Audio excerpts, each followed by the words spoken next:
rejoindre pour vous informer. Madame, Messieurs, bonjour à tous. 200 élèves du Nord Kivu risquent de rater l'examen d'État édition 2013-2014 à cause des affrontements armés.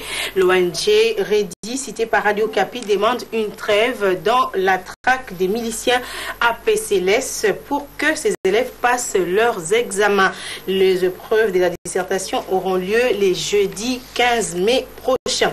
Et suite aux incidents malheureux survenus dimanche au stade Tata Raphaël lors de la rencontre de l'ACV Club et les tout-puissants Mazembe, le ministre de l'Intérieur et Sécurité a tenu une réunion des crises lundi. Au cours de cette réunion à laquelle ont pris part les ministres des Sports, les présidents de la FECOFA, les gouverneurs de la ville ainsi que les responsables de la police, une commission d'enquête a été mise en place pour établir les responsabilités de ces drames qui a coûté la vie à plusieurs personnes. Suivez.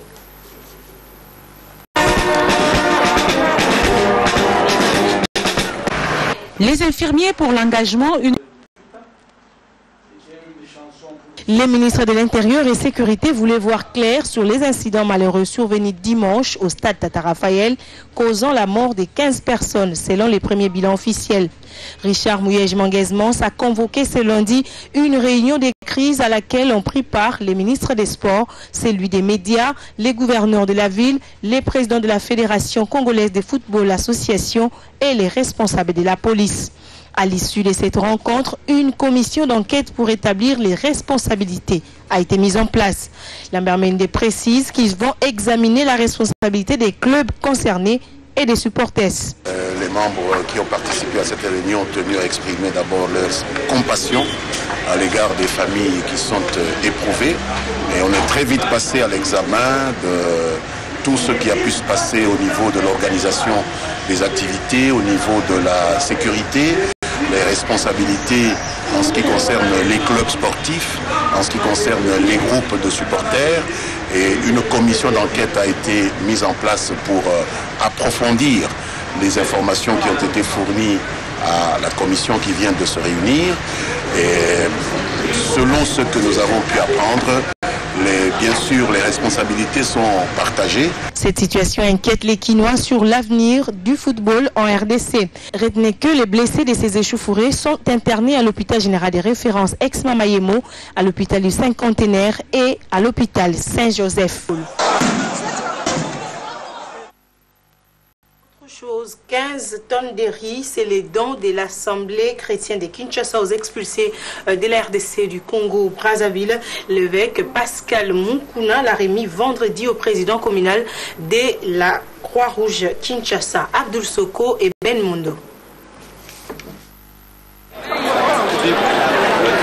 Soucieux du bien-être de la population congolaise, l'évêque Pascal Mukuna de l'Assemblée chrétienne de Kinshasa est allé assister les expulsés de la RD Congo, du Congo-Brazzaville. L'évêque Mukuna les a apporté un lot de 15 tonnes de riz, don de son église. Il s'est dit touché par les conditions dans lesquelles vivent ces refoulés. Chaque fois qu'il y a toujours des calamités, des problèmes de ce genre, là c'est quand même toujours passé. C'est une recommandation de visiter les orphelins, les veuves, les vieillards, les gens qui ont des problèmes. Les rêves avec ce qui plaît, et c'est vous avec ce qui se passe. Ça, c'est le cas de malheur qui nous est arrivé. Nos frères qui n'ont pas même à manger, c'est le devoir de l'Église de venir vraiment en aide à ce genre de problème. C'est pour cela que nous sommes motivés et nous sommes venus déposer les paix que le Seigneur a mis à notre disposition. Avant de procéder à la remise officielle de ce don au président communal de la Croix-Rouge de Kinshasa, le patron de l'ACK a échangé avec le bourgmestre de cette commune sur la situation d'hébergement de ces expulsés. Satisfait de ce geste, le président communal de la Croix-Rouge de Kinshasa, Doris Mouyembe, a remercié l'ACK pour ce don qui tombe à point nommé. Vous avez la a reconnu le timbre vocal de Vicky Moukeba. Direction hémicycle du Palais du Peuple où les députés nationaux vont se réunir en plénière ce mardi pour examiner et adopter les rapports de la commission PAJ relatifs au projet de loi portant création et organisation de la profession d'huissier de justice et vote de ces projets de loi. Les prix du Simagri risquent de prendre de l'ascenseur pendant la saison sèche. La troïka stratégique tenue lundi a pris des précautions pour éviter cela. La réunion hebdomadaire s'est aussi penchée sur les effets de la bancarisation en République démocratique du Congo. On en parle avec Bibiche Mouzeke Matete. La saison sèche qui s'annonce pourrait occasionner la flambée des prix du ciment gris. La troïka stratégique de ce 12 mai a étudié les voies de contourner ce risque de spéculation. La production locale, qui ne couvre pas la totalité des besoins, pourra, pendant cette période ici, être couverte par des importations. On a les différents acteurs qui ont exprimé leurs intentions d'importation. Et de ce point de vue-là, normalement, l'offre sera suffisante pour couvrir l'ensemble de besoins pendant la période de saison sèche, de manière à éviter une dérive sur les prix de ciment. En outre, la 19e réunion de la troïka stratégique, présidée par le chef du gouvernement Matata Ponyo, a constaté une baisse de réserves internationales.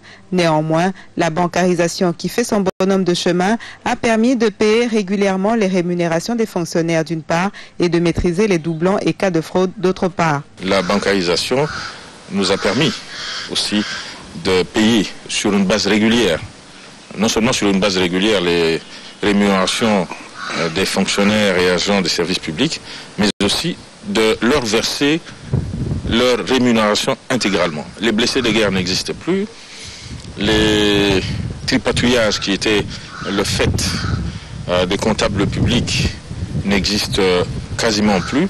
Et de ce point de vue, c'est un progrès absolument essentiel. La troïka s'est également félicitée de l'augmentation du taux de bancarisation des fonctionnaires qui est passé à 74% dans l'ensemble du pays. 3 des 11 provinces de l'RDC n'ont encore rien déposé à la Cour des comptes comme rapport de gestion depuis 2012. La province du Bas-Congo, quant à elle, vient déjà de déposer les rapports de reddition de ses comptes pour l'exercice 2013. Le président de la Cour des comptes en appelle au sens des responsabilités et des redevabilités de tous ceux qui gèrent les finances publiques. Reportage Bruno Molisson et Patou Bonyoko.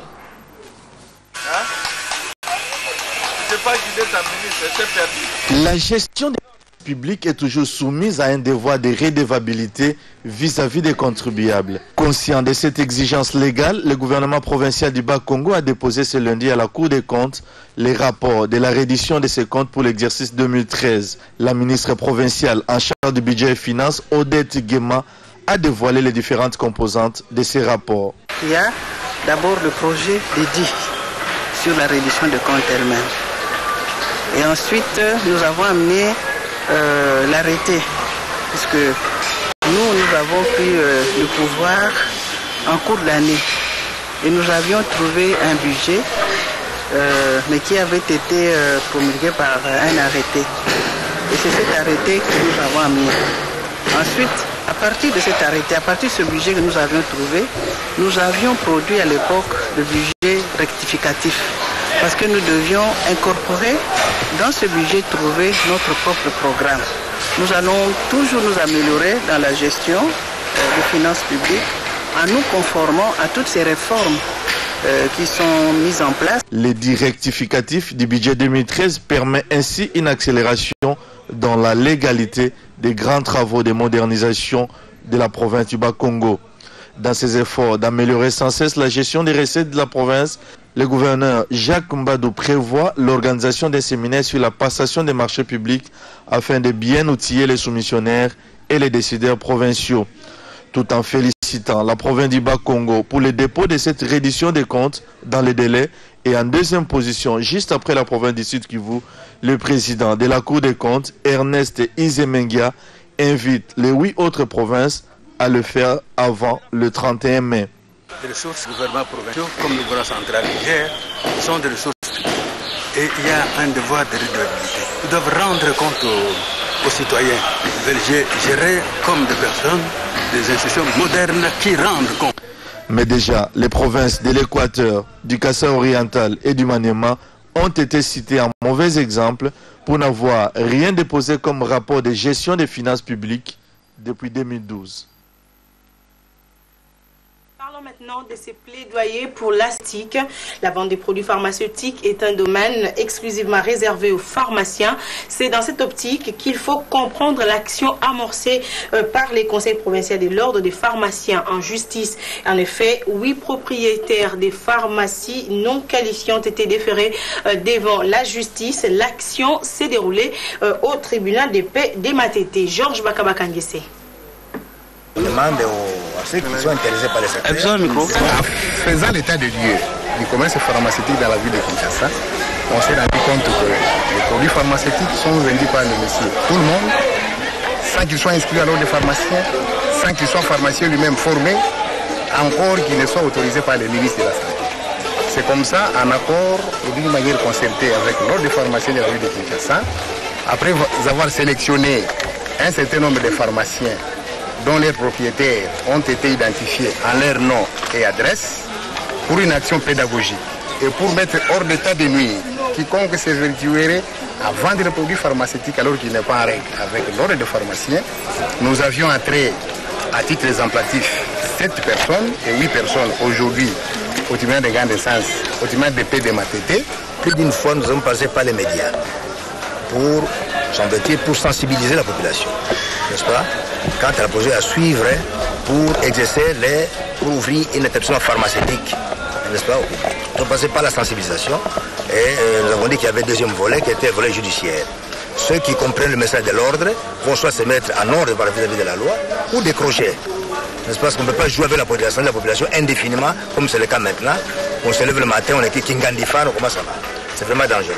Et maintenant, ici, nous sommes devant le tribunal de paix, nous sommes le tribunal pour déférer quelques-uns, et là, ce n'est que le début du commencement. Nous devons le faire systématiquement. Il faut répondre de leurs faits devant la loi, devant les juges. On a parlé maintenant des infirmiers réunis au sein de l'association des infirmiers et infirmières du Congo. Ils réclament la création de l'ordre pour réglementer également leur profession. Ils l'ont dit au cours du défilé organisé à l'occasion de la journée internationale de l'infirmier. C'est lundi 12 mai. Clarisse Ekoko Kapalay et Bodrimata.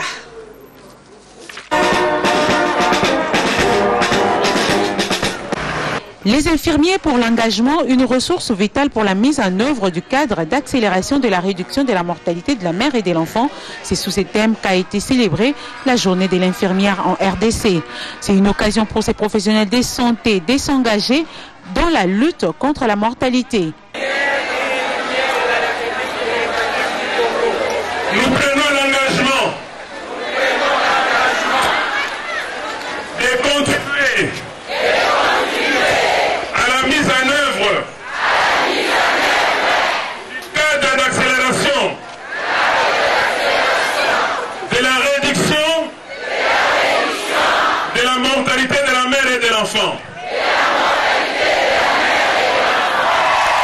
Les infirmiers et infirmières qui veulent réglementer leur profession réclament haut et fort la création de l'ordre des infirmiers. De son côté, le gouvernement, à travers le ministère de la Santé, promet d'ici la fin de l'année la création de l'ordre des infirmiers. Du gouvernement, que la création de l'ordre des infirmiers est possible et il faut qu'on y aille vite.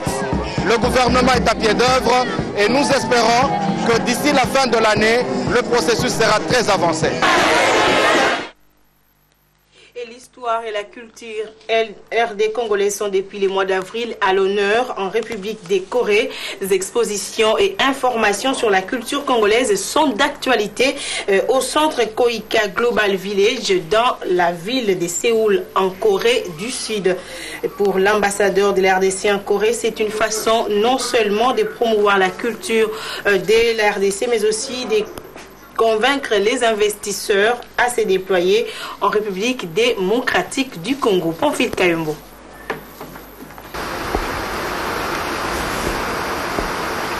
Débutée au mois d'avril, l'exposition spéciale sur la culture et l'histoire de la RDC, organisée par l'ambassade de la République démocratique du Congo en République de Corée et l'agence de la coopération coréenne, se clôture au mois de septembre prochain. Ici, au centre Koika Global Village, dans la ville de Séoul, le peuple coréen ainsi que d'autres peuples ayant choisi la Corée comme deuxième patrie, aussi bien que des milliers de touristes viennent découvrir l'art congolais, sa culture et son histoire. Cette activité culturelle est organisée grâce aux efforts de la mission diplomatique de la RDC en Corée et cela prouve à suffisance que les relations RDC-Corée sont au beau fixe. L'ambassadeur de la RDC en République de Corée, Christophe Ngwe-Ndambo, qui reconnaît la grandeur de cette exposition de 6 mois, rassure qu'il s'agit non seulement de promouvoir la culture de la RDC, mais aussi d'inciter les investisseurs à venir davantage en République démocratique du Congo. Cette initiative facilitera et permettra aux visiteurs tant coréens qu'étrangers de découvrir la culture et l'histoire de la République démocratique du Congo. Cela fait 51 ans que des relations diplomatiques existent entre nos deux pays, la République démocratique du Congo et la Corée. Ici est de signaler que beaucoup d'art congolais exposés dans ce centre Koika Global Village sont réalisés par les Congolais vivant en Corée avec l'appui de l'ambassade de la RDC dans ce pays. Terminons par cette nouvelle. La 2e édition du festival panafricain des grillades aura lieu du 7 au 8 juin 2014 à Kinshasa au Grand Hôtel. La particularité de cette seconde édition sera un spécial gospel et une action sociale pour la prise en charge des enfants infectés du VIH-Sida. L'annonce a été faite lundi par les organisatrices de ces festivals, comme nous les précise ici Chimanga et Chims Kapangala. Devant la presse, les organisatrices du festival panafricain de grillades ont fait d'abord un état de lieu de la première édition. Ensuite, la directrice exécutive du festival a présenté les particularités de la 2e édition prévue du 7 au 8 juin prochain à Kinshasa. Comme vous le savez, le festival vous offre non seulement une variété en termes de gastronomie africaine et congolaise, mais également une crème d'artistes congolais et africains de renom. Quelques noms sont déjà connus, tels que Papa Wemba, en mode nostalgie, Zaiko, Mewe, avec sa célèbre chanson Miss Lolo, et tant d'autres. Et lors de cette édition, nous innovons avec un spécial gospel le 2e jour, avec à l'affiche Mike Kalambay et la chorale Luc Gillon. À ces rendez-vous de mets et d'égout, les participants sont conviés à manger de la tortue, de la viande de bœuf et à se détendre avec un spécial gospel. Le parrainage consiste à payer le Minerval, en tout cas au minimum le Minerval, sur une année d'un de ses enfants. Donc c'est pas grand-chose, donc on vous convie et on vous exhorte tous à soutenir ces enfants. Une action sociale sera organisée pendant ces 2 jours pour la prise en charge des enfants infectés du VIH-Sida. Une Miss Woodine sera aussi élue et bénéficiera de plusieurs prix, dont une bourse d'études et un billet d'avion aller-retour Kinshasa-Johannesburg. Ce journal est à présent terminé. Merci de l'avoir suivi.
C'est vraiment le savon de ménage économique. Un produit de Nova Product. Yo yo! Alors, vous vous ennuyez? Chez Vodacom, on rend vos journées plus cool et fun. Si vous voulez du sourire, des infos sur votre santé, de la gaieté et bien d'autres infos sympas, envoyez un SMS au 42 999 et recevez un message vocal. Pour faire, c'est simple. Envoyez le mot-clé du service, par exemple Barça, Real ou CHE pour Chelsea au 42 999 à seulement 5 unités par jour et mettez du punch dans votre journée. Pour connaître la liste des autres services, envoyez liste au 42 999. Vodacom, leader dans le monde cellulaire.